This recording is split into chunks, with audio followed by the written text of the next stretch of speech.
priest, Father James Gelati, was addressing a children's mass, speaking about St. Paul and Pope Leo the Great. He spoke of how the Pope stood up against Attila the Hun, a ruthless warlord that was threatening to sack Rome.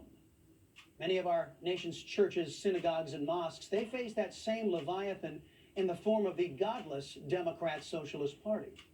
Instead of ignoring this threat, Father Jim spoke the truth. Well, once more, we have St. Paul. I love St. Paul.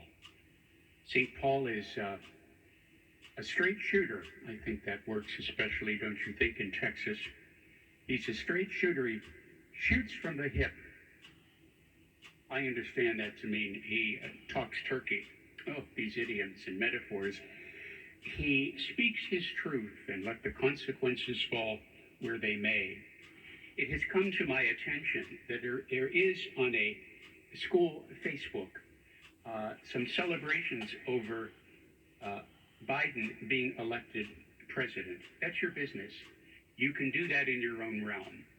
But please remember, and this is my role to say this, and you want to go to court about this, that's your prerogative. You want to have a fisticuffs fight about it, I don't do that. I'm just going to take a stand and let the pieces fall where they may. Standing up for the teachings of Christ, standing up for God's will. Not even the Pope does that these days. Father Jim wasn't done telling the truth to his Catholic school teachers about Beijing Biden. He is a pro-abortionist. The Catholic Church is anti-abortion.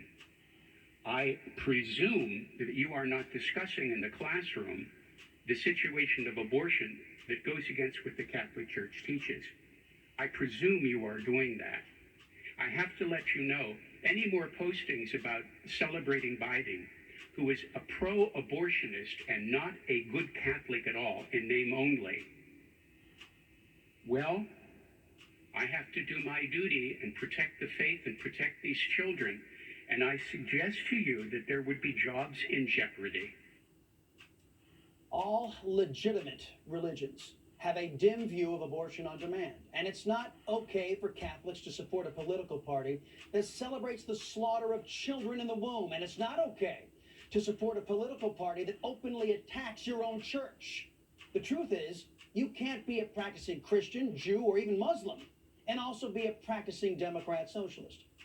People of faith, in particular Christians, are called by virtue of basic human decency, not to mention Christ Jesus, to oppose dark forces with all of your might. And I'm willing to get into the foray of this. You want to celebrate something about this man who is without value, and you don't like it? Well, that's your problem. This is my pulpit and my parish and my church, and I am going to bespeak what the church teaches. Let the pieces fall where they may. And so, boys and girls, we are in for quite a time if this man is actually declared the President of the United States, along with his Vice President, whose name I won't even pronounce, who is grossly anti-Catholic. So, if you're going to celebrate the fact that that person is close to being president, don't do it on our time. End of discussion.